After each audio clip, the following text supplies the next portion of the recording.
Merci. Bonjour, monsieur. Excusez-moi, je ne connais pas votre nom. Monsieur le modérateur.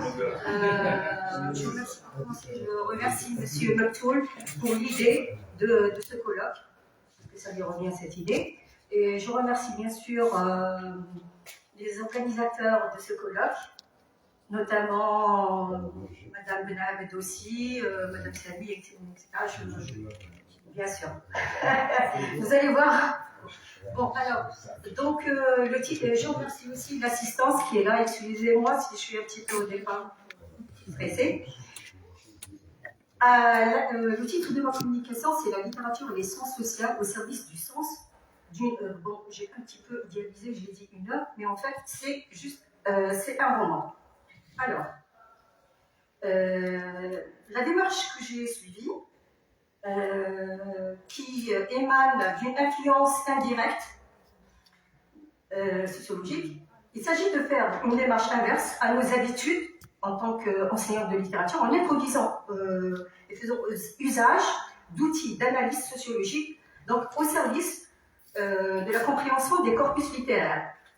Notre tentative, c'est d'apporter des éclairages à la question de la connivence entre littérature.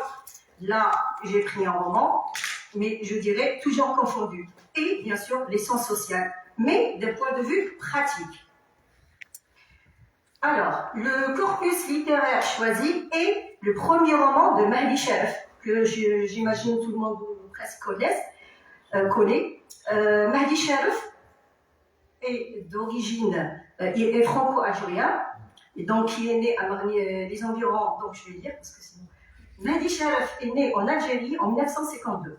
Au début des années 50, son père part travailler en France comme terrassier ou carolier, puis fait venir sa famille. Mahdi Sharaf grandit dans les cités de transit et les bidonvilles. Dès sa jeunesse, il travaille en usine. Pourquoi je donne sa biographie comme ça sommairement? Parce que justement, d'où la typologie de mon corpus qui est en fait un corpus, un roman, largement autobiographique. Mais avant de revenir à ça, donc ma méthodologie s'inspire de la narratologie et bien sûr j'emprunte aussi des concepts sociologiques qu'on va découvrir. À présent, nous allons détailler les points qui nous ont semblé pertinents en focalisant principalement sur les trajectoires des personnages de l'histoire.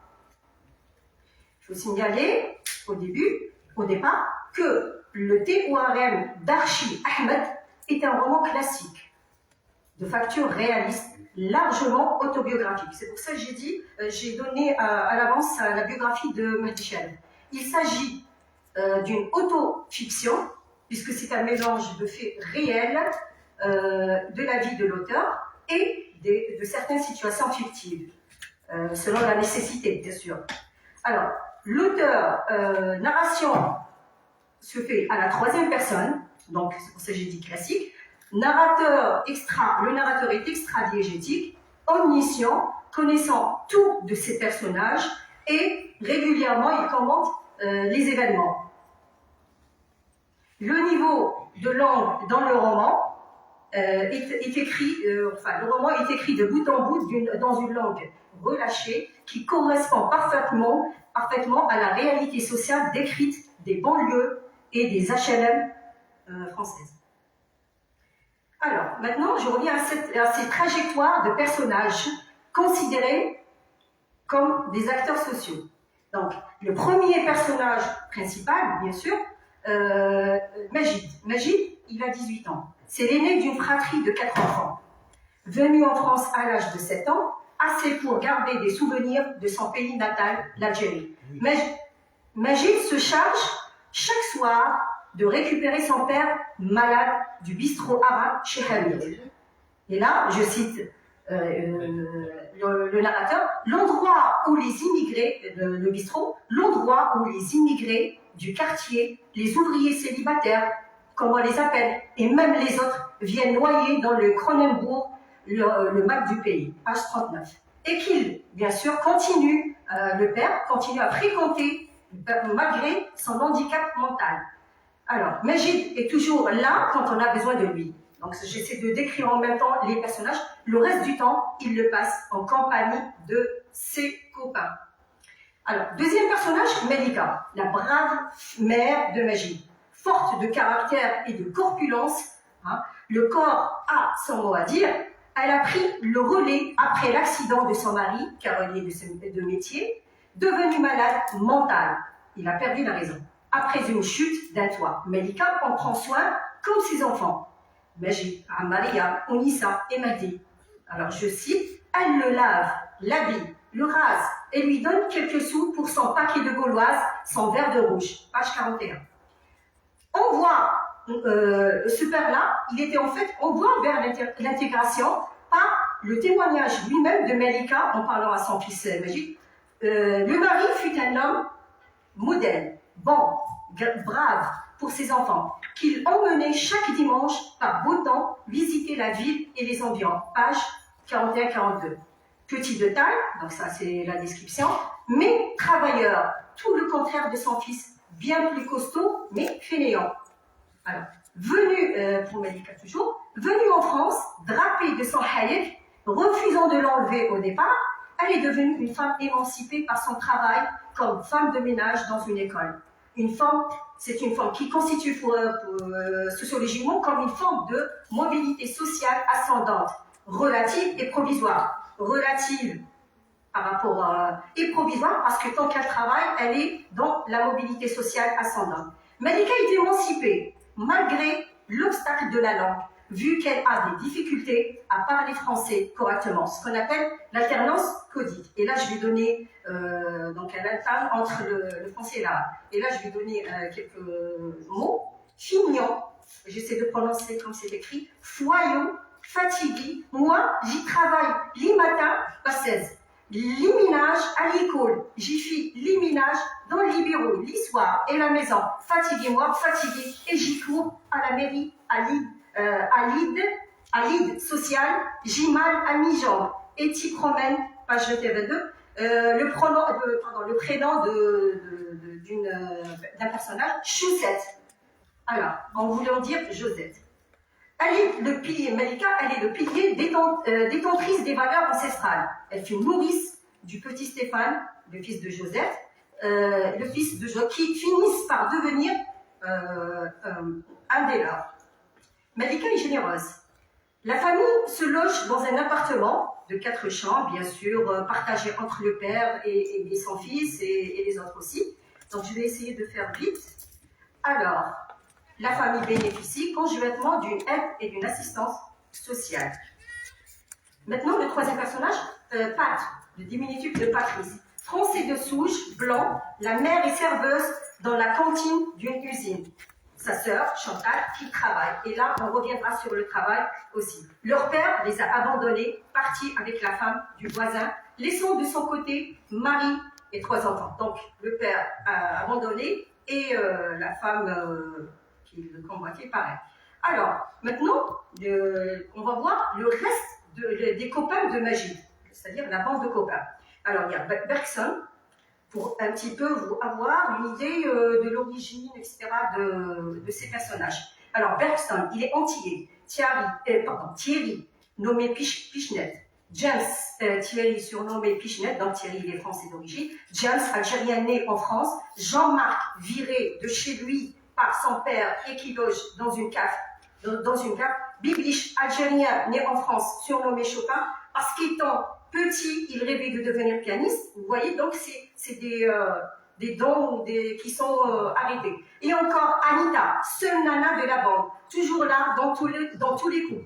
Bosse pas, ne va plus au lycée, né de père algérien et de mère française. Son père, reparti au pays, n'a plus jamais donné de nouvelles. Et enfin, Pat, le pote, l'ami. Comme on dit, une masse, une bête baraquée, comme un déménageur. Rien dans le cigare, tout dans le jean et les baskets.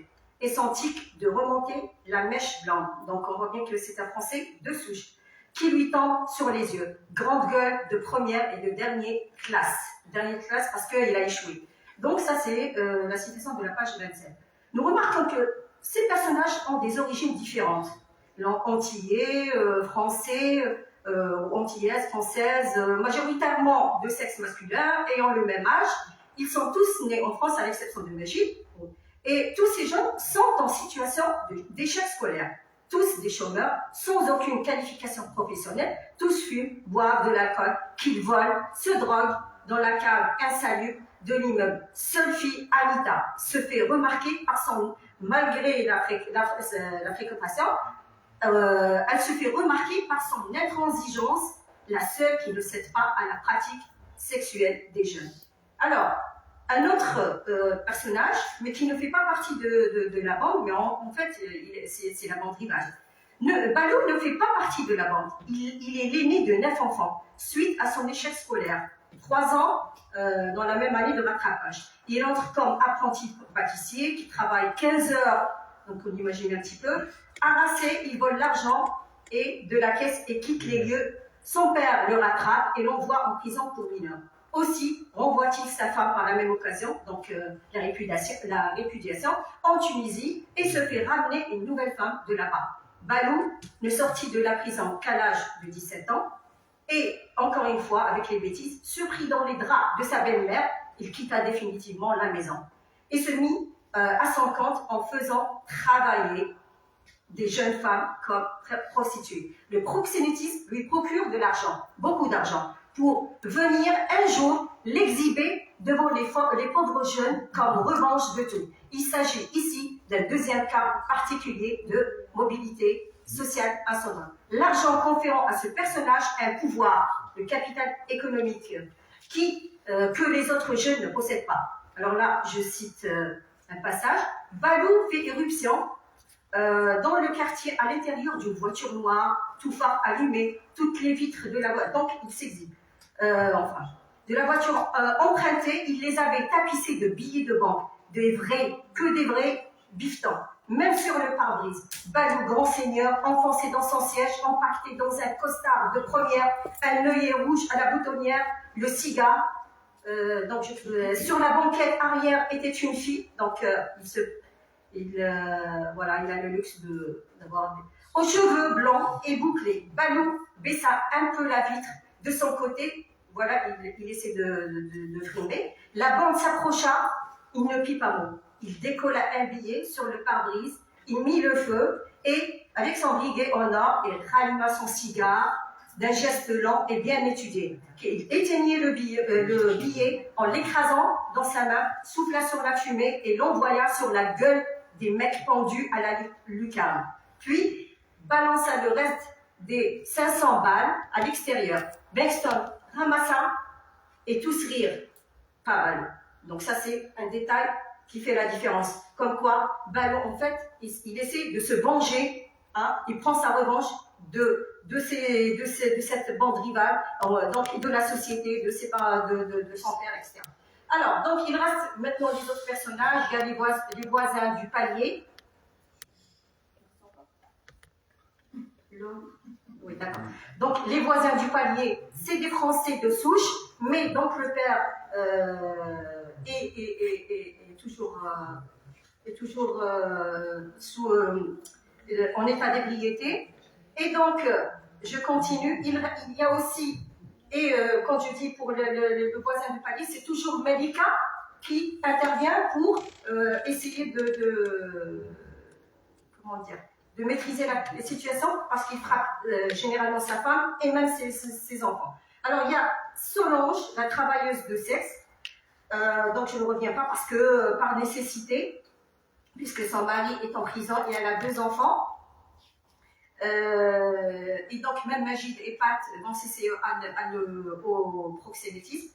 Il y a Madeleine, donc même la fragilité dans cette société-là, même la fragilité mentale est exploitée. Donc, entre guillemets, page 83, Madeleine, paumée dans sa tête, fut exploitée dans l'apprentissage de l'anatomie du sexe féminin par les adolescents, tous les adolescents du quartier. Voilà. Il y a Josette, un autre personnage, et c'est malheur, parce qu'elle est encore un autre acteur social, mais en fait, elle est livrée à elle-même, puisqu'elle est divorcée. Alors, elle travaille, mais là, elle a subi le chômage, comme la plupart. Et donc, il y a un épisode où elle va essayer de se suicider. Vous voyez, là aussi, ce sont des détails, mais voilà, qui ont leur pertinence. Et donc, et justement, qui va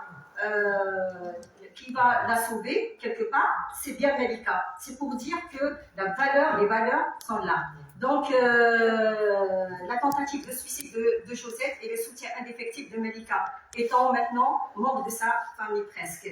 Alors, une scène dramatique où le suicide est évité de justesse à la veille du jour de l'an, comme de l'ironie.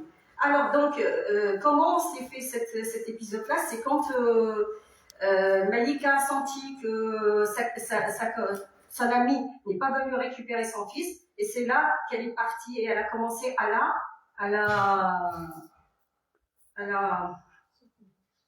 non. Alors, je continue, excusez-moi.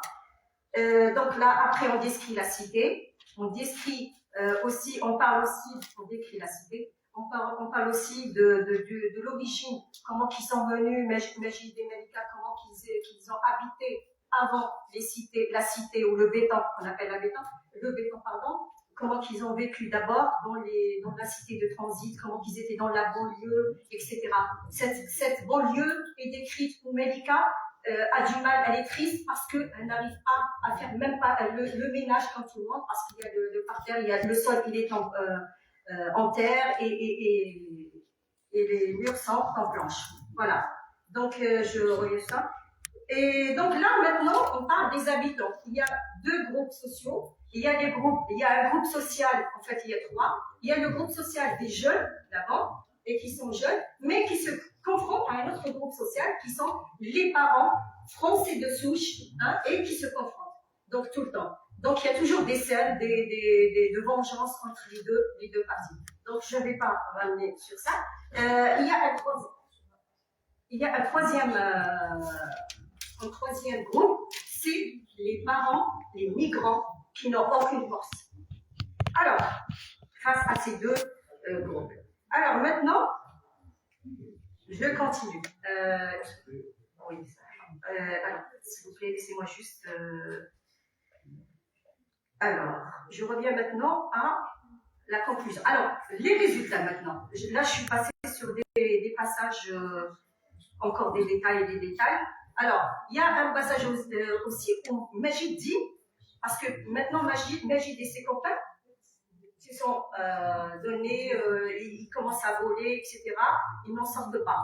Et Majid, à un moment donné, il dit, en criant, et Paris, tiens-toi bien, voilà les banlieusards, page 172. Alors, maintenant, donc maintenant c'est devenu des drogués,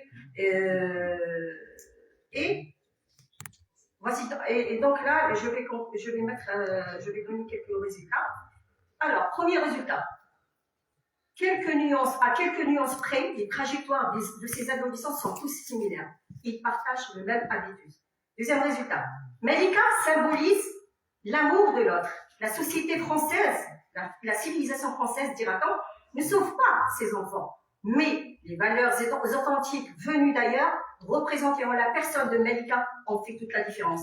Elle l'a supplié en disant « Ya Chaussette, fais pas ça. Chaussette, s'il te plaît, Stéphane, il pleure, etc. Donc, je ne peux pas continuer. Donc là, il s'agit d'alternance comique entre l'arabe et le français, bien sûr. Résultat numéro 3. Les difficultés linguistiques à parler ne furent pas un obstacle pour communiquer, ce qui en soi constitue un pouvoir symbolique, libérateur, acquis par la force du besoin de communiquer. Quatrième résultat, la précarité touche toutes les catégories sociales, fragilisées par le système. Alors, femmes seules, femmes divorcées, les jeunes chômeurs, etc., sans qualification particulière. Nous nous référons comme résultat final à un concept sociologique qui est la fabrication sociale de la déviance du professeur Boileau. Donc, la défiance dont on a parlé tout au long de ces trajectoires, elle est fabriquée sociale. Voilà, c'est lui. Non, mais c'est un construit, d'accord. Alors, nous nous sommes...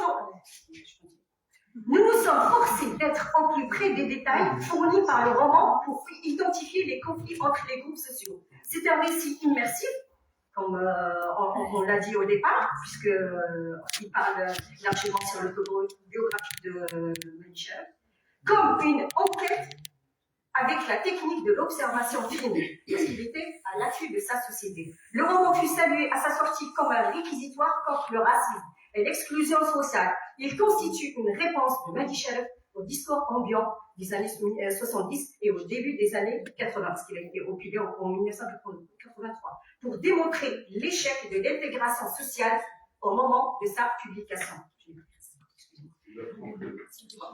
Nous avons tenté l'expérience de remplacer les enquêtes anonymes par des personnages, de choisir un genre littéraire et la forme littéraire adéquate, c'est le roman réaliste, comme on aurait pu prendre les récits de vie, la littérature d'idées ou l'essai. Par ailleurs, l'hybridation, la fusion des méthodes, en fait, là, j'essaie de répondre à vos objectifs, à votre questionnement. La fusion des méthodes et approches, l'interdisciplinarité ouverte sont un atout pour avoir un regard de citoyen conscient, là aussi c'est votre, de ses besoins et de ses opportunités, de ses obligations,